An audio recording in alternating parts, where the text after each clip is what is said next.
Thank you very much, Madam President, for your leadership. Leading a body through the budget is never easy, especially a budget with many proposed tax increases and moving parts as we went along.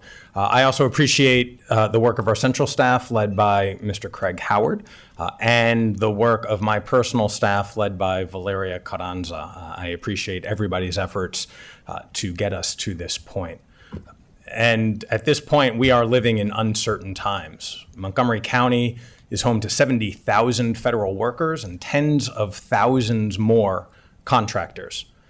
But right now, those workers, our neighbors, are experiencing deep and growing anxiety. President Trump is dismantling the federal workforce, leading to job losses not only for federal employees, but for contractors and a nonprofit ecosystem that relies on the federal government to do their work.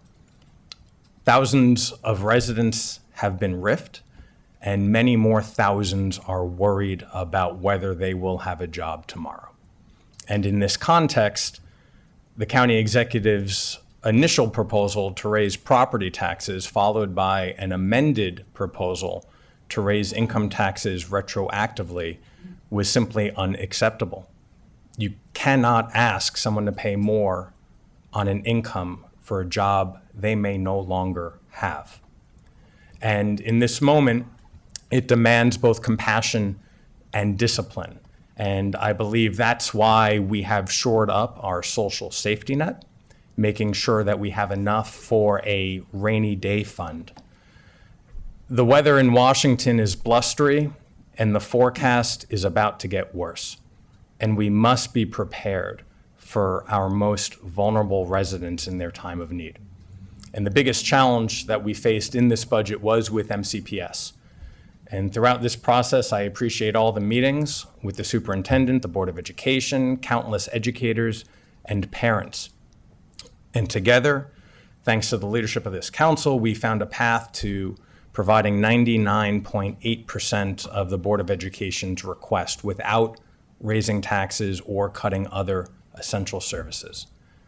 That funding includes critical investments to hire special education teachers, paraeducators, and classroom support staff who help educate our most vulnerable students.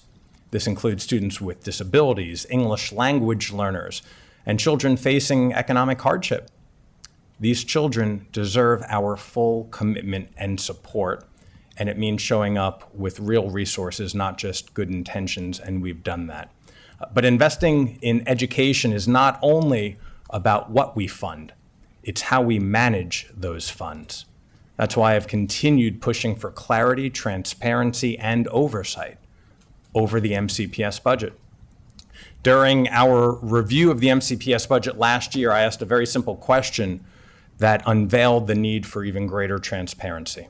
My question focused on a $100 million line item that was labeled for contracting services. And in response, MCPS replied that contracting services included everything from snow removal to special education, a very large and expansive item. Snow shoveling should never be in the same budget category as special education. And thankfully this year, they were separate items. But had there been more clarity and transparency in previous budgets, perhaps hiring special education teachers would not have been treated with the urgency it was and deserves in this budget. Perhaps we would have gotten to that sooner and not be scrambling to address those needs today. And while there is more clear-eyed budget realities about the true cost of meeting our school system's needs, we must also be clear in saying that we should never come to a financially and fiscally precarious position in the first place. Stopgap measures in this year's budgets do not make future budgets any easier. And we know that education is one of the best pathways to success, but access to transportation is also a pathway to success and a great equalizer in our society. It provides mobility, independence, and opportunity. It connects people to jobs, classrooms, and everything from groceries to medical services. And that's why I'm extremely proud that this year we are able to make ride-on buses permanently free for everybody It is a goal that I've set out to have since I joined the council, when I first rode the bus on my first day to the council. And when we made buses free for all kids all the time, youth ridership increased 57%. Making buses accessible for everyone creates a lifelong love of ridership, gets people out of single occupancy vehicles, and makes our community more fair and equitable. And let's be clear, fare-free transit is not just a policy trend.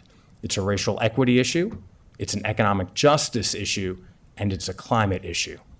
And this $7.7 billion budget is larger than the budgets of a number of states, and it reflects the great responsibility of the state's largest jurisdiction. And it also underscores the growing and urgent needs in our community. Nowhere is that more evident than in our housing and homeless crisis. Montgomery County has the greatest increase in the number of people experiencing homelessness in the DC region. Between 2024 and 2025, there were an additional 366 unhoused people, a 1/3 increase. And we know that the scale is accelerating, and without intentional action, a larger crisis may be ahead. And so I'm pleased that in this budget, we have expanded our policies to provide housing support. And I'm pleased that this budget provides funding for diversion specialists to help prevent residents who might be losing their homes in the first place. And at the same time, we must do everything to support our social safety net and meet the growing needs and investments in our community. And so to my colleagues, to our staff, and to our residents, this budget is stronger because of your voices, and our community is stronger because of your compassion, all of which is embodied in this budget.